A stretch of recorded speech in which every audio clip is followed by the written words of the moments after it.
안녕하세요, 남부람입니다. 오늘 여러분과 함께 살펴볼 것은 유보트입니다. 독이든 성배죠. 누구에게? 유보트를 가지고 컨텐츠를 진행하는 모든 사람에게. 왜? 너무나 자세하게 잘해놓은 컨텐츠가 많아요, 유보트는. 하지만 저는 좀 다른 시선에서 유보트를 풀어보려고 해요.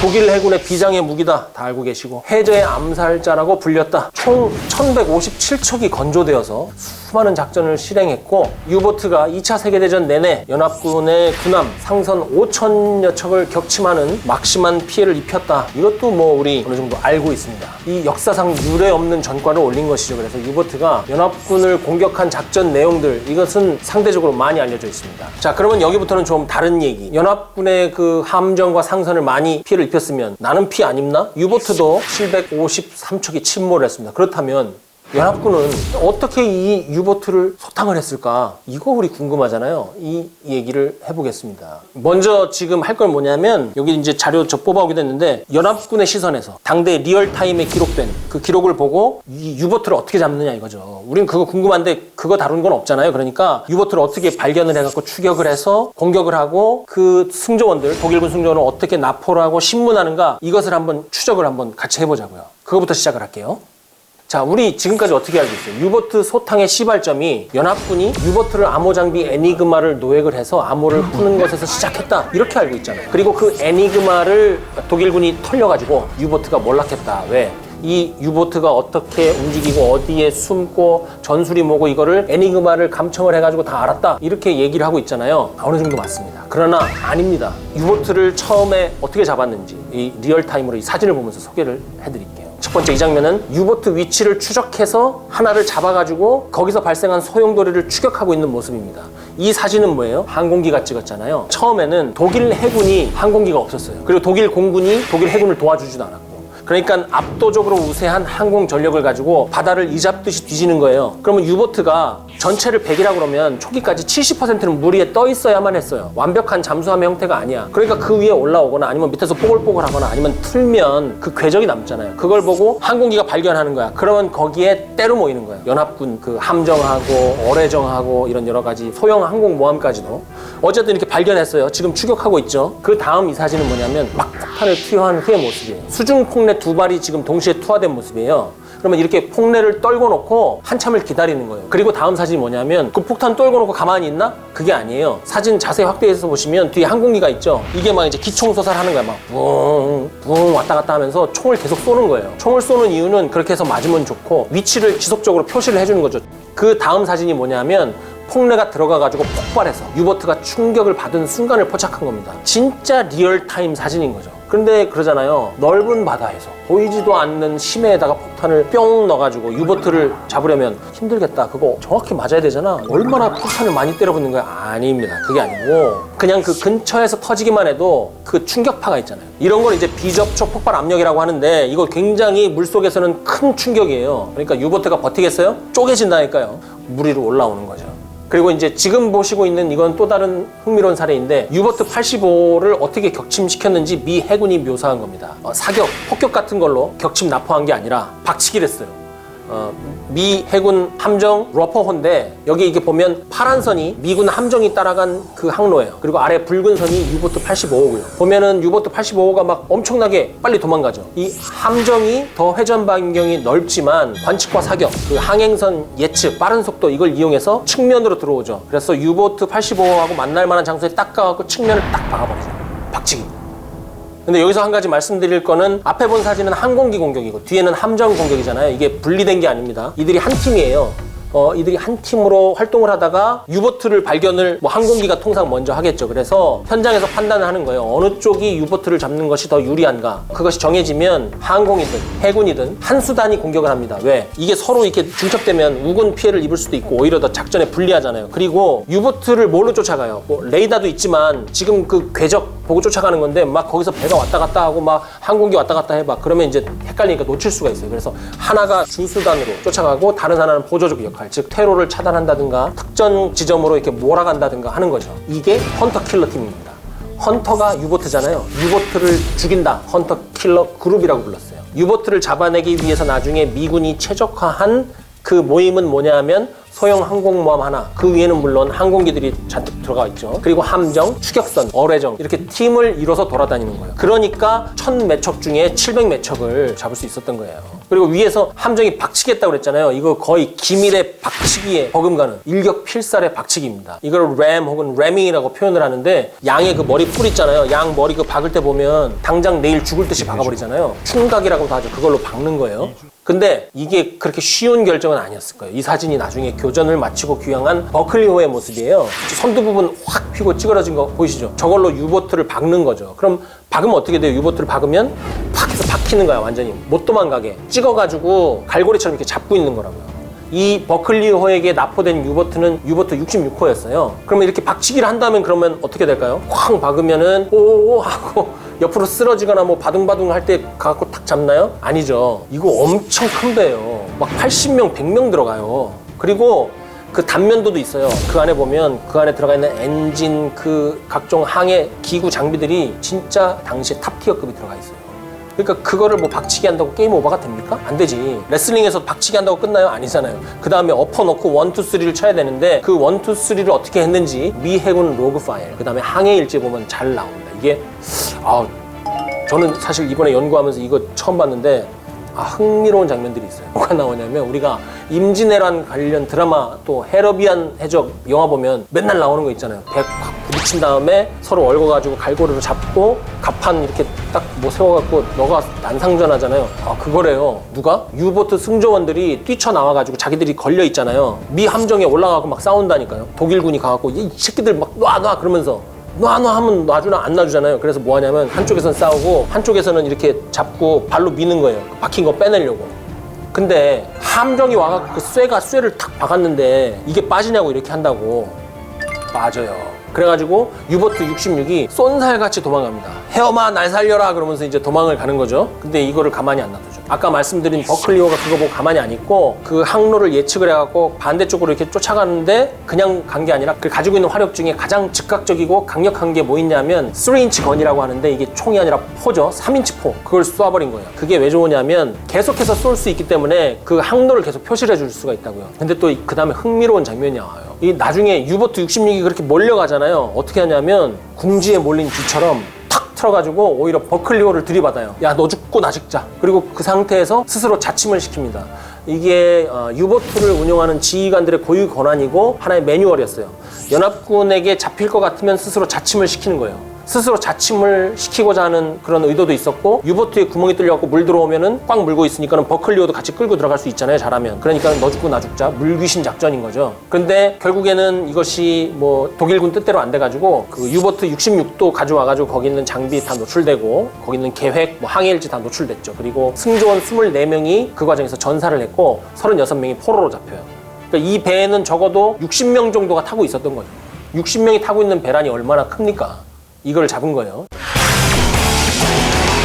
여러 사진을 통해서 마치 내가 그 자리에 있었던 것 같이 실감나게 유보트 사냥 작전, 헌터 킬러 작전, 이걸 봤는데, 그냥 제가 상상해서 말씀드린 게 아니라 써놨어요. 상황 일지에 미군이 여기다 써놔서 이거를 요약해서 소개시켜드린 겁니다. 여기에 보면 교전 보고서가 시간, 공간, 행동별로 기록돼 있고, 그런 행동을 하게 된 의사결정의 근거, 이런 게 하나하나 다 적혀 있어요. 그 중에 하나를 골라서 좀 볼까요? 이것은 함정에서 폭내를 떨어뜨려가지고 유보트를 격침시키려고 했는데 뭔가 잘 안 됐어요. 그리고 다시 한번 항공기에서 폭내를 네가 떨어뜨려봐 해서 항공기로 공격했는데 그것도 잘 안 됐어. 이렇게 적고 있어요. 뭐라고 했냐면, 항공기가 최초 폭격을 하기 위해서 폭탄 함수가, 폭탄 이렇게 달아놓는 데 있잖아요. 거기에서 이격시키는데 속도가 느렸다. 속도가 왜 느렸느냐? 폭탄 함수가를 조정하는 전기 버튼에 2단계로 안전장치가 있는데 그것을 미리 풀어놓은 상태에서 다시 한번 누르면 전기적으로 지연이 발생했다. 그러니까 탁탁 누르면 툭 떨어지는데 탁 미리 눌러놓고 나중에 탁 누르니까 그게 떨어지는데 지연이 있었다는 거죠. 정말 디테일에 세심해.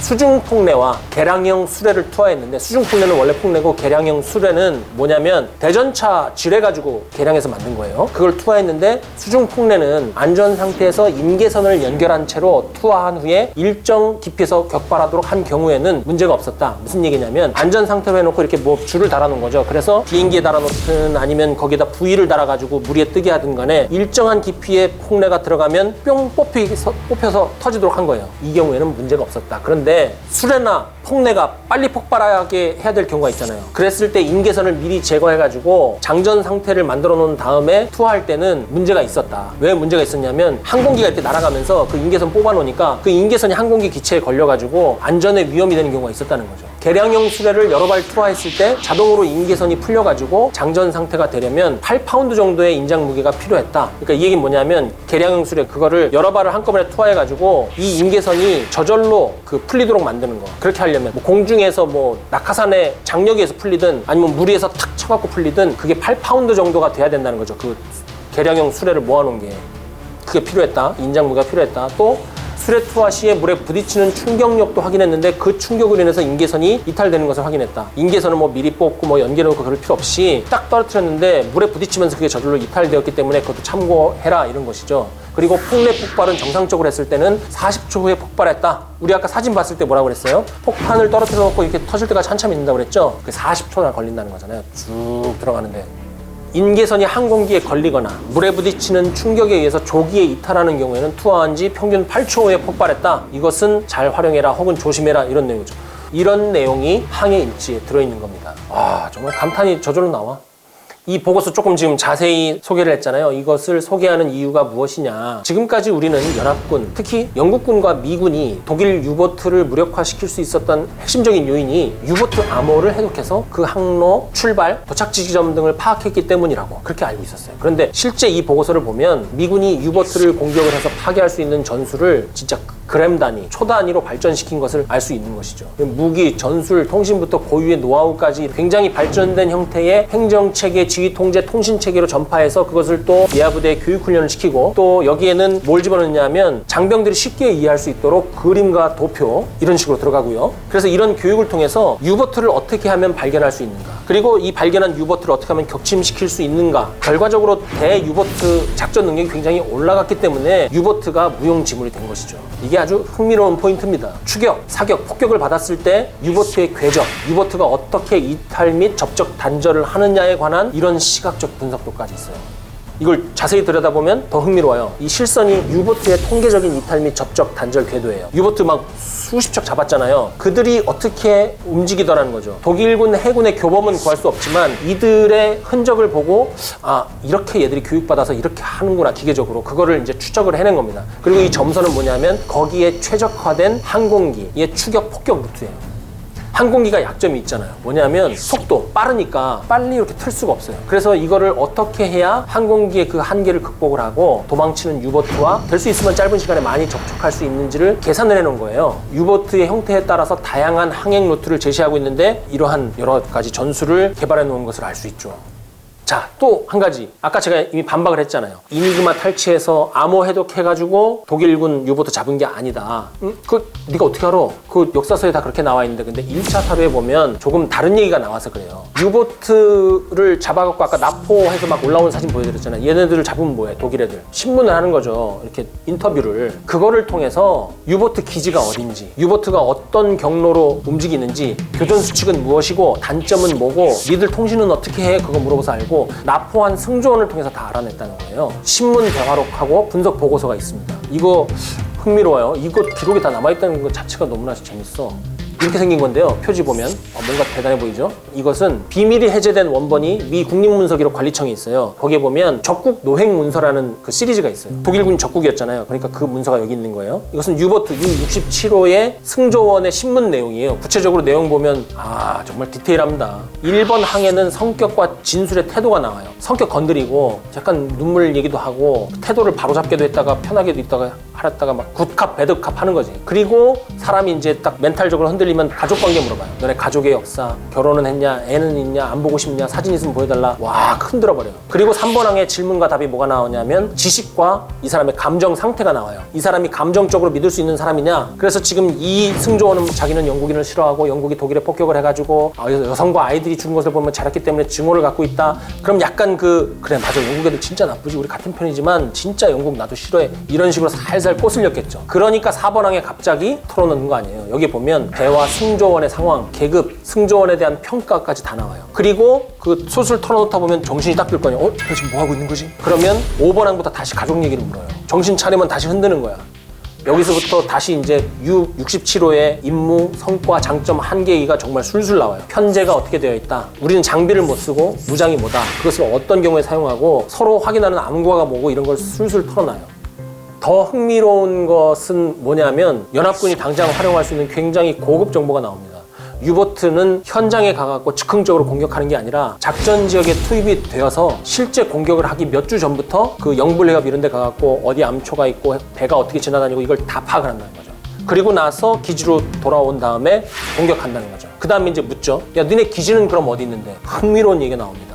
그 기지가 어디냐면 한 번 연합군의 폭격을 받은 거예요. 독일군이 공격을 해서 망가진 그 항구에 들어간다. 망가져서 기능 발휘가 잘 안 되는데 거기 들어가가지고 계속 발견이 안 됐다는 거죠. 그리고 요 뒤에 이제 미셀리너스라고 있어요. 이게 흔히 뭐냐면 기타란이에요. 연구자들 중에도 여기를 그냥 넘겨버리는 사람들이 많아요. 본론이 더 중요하다고 하니까. 그런데 재미있는 게 여기 많이 있어요. 이 미셀리너스의 그 독일군 포로가 뭐라고 그러냐면 나는 지휘관들이 유보트를 포기하는 것을 이해할 수 없다. 나는 많은 지휘관들의 능력이 불충분하다고 본다. 상당수 유보트가 격침만 되고 성과 없이 돌아오는 경우가 많았다. 그러면서 헤르베르트 쿠피스체라는 사람에 대해서 험담을 시작해요. 이 사람 유명한 유보트 함장입니다. 근데 이 사람을 왜 험담을 했을까요? 전설적인 리더거든요. U-58, U-94, U-516, U-847에 지휘를 해서 많은 피해를 연합군에게 강요했던 인물인데 이 말은 거꾸로 하면 뭐냐면 4대 날려먹은 거예요. 이게 싫다는 거지. 쿠피스체가 그랬기 때문에 싫다는 거죠. 그러면서 이 사람이 뭐라고 그랬냐면 유보트를 지휘한 사람들이 훈장을 받고 국가 영웅이 되고 칭호를 받은 거는 유보트를 버리고 탈출했기 때문이다. 그 사람들은 생존 전문가다. 그러면서 또 무슨 얘기를 하냐면 독일군 해군 사령관은 정말 존경을 많이 받는다. 사자라고 불리는데 열정 때문이다. 이제 이 자료가 왜 중요하냐면 이 정보를 보고 전선에서 자신들의 지휘관, 지휘자에 대한 불만이 높구나, 독일 병사들이. 하지만 탑급의 리더들에 대해서는 굉장한 경외심을 갖고 있구나. 이 경외심을 파괴시키고 지휘자들에 대한 불신을 높이는 것이 독일군을 내부로부터 무너뜨릴 수 있는 방법 중에 하나겠구나. 이런 아이디어가 나올 수 있는 거 아니겠어요? 그리고 유보트 집결항을 유하임이라고 불러요. 자기의 집결항을 얘기해요. 세인트 나자레 근처에 있었다. 그리고 승조원들은 버스로 출퇴근한다. 그리고 오래된 접항시설을 사용한다는 걸 이제 이 사람이 얘기를 해요. 별거 아닌 것 같지만 여기에서 연합군들이 유용한 정보를 얻어서 확실하게 유보트의 일거수일투족을 한 거죠. 이런 자료, 이런 것들은 다른 데서 보기 어렵죠. 이것도 1차 사료를 보관하고 있는 소장처에서 가지고 온 굉장히 따끈따끈한 것이고 처음 공개되는 것이죠. 그러니까 여러분들 주변에 이런 거 같이 좋아하는 분들이 있으면 이런 거 본 적 있어 하고 같이 공유를 해보면 좋을 것 같아요. 그래서 제가 이런 생각을 해봤어요. 우리는 왜 유보트를 탐구하는가? 우리는 왜 2차 세계대전을 공부하는가? 우리는 왜 세상 재밌는 프로그램 많은데 이 전쟁을 연구하고 이 프로그램을 보는가? 파편적인 지식들의 나열, 책에서 보고 정리해 놓은 것을 보고 다시 요약한 내용, 이것 갖고는 정말 2차 세계대전의 바다에서 무슨 일이 일어났는지 알지 못합니다. 현실감도 좀 떨어지잖아요. 뭐 무슨 정치인이 어떻고 뭐 경제가 어떻고. 그러니까 우리가 정말 얻고 싶은 전원 교훈은 이 인생에 도움이 되는 좀 그런 거잖아요. 그럼에도 불구하고 전반적으로 큰 그림은 그려놓고 들어가야 되니까 2차 세계대전 초기에 유보트 해전의 그 의미, 그것을 좀 정리를 한다면 첫 번째, 제1차 세계대전의 교훈에도 불구하고 영국 해군이 독일 해군의 잠수함 전력에 굉장히 이것에 대해서 과소평가했다. 왜 과소평가했느냐? 전술 단위에서, 그러니까 독일 잠수함을 직접 상대했던 그 함정에서 작성한 항해일지, 상황일지 보고서를 사령부에서 꼼꼼히 읽고 활용하지 않았다. 1차 세계대전 때도 2차 세계대전 초기에도 그것을 봤으면 그렇게 안 했을 거라는 거죠. 영국은 수뇌부가 잘한 것도 많지만 정말 잘못한 것 중에 하나는 밑에서 올라온 보고서 그 책상 밑에 깔아놓는 거 정말 많이 했어요.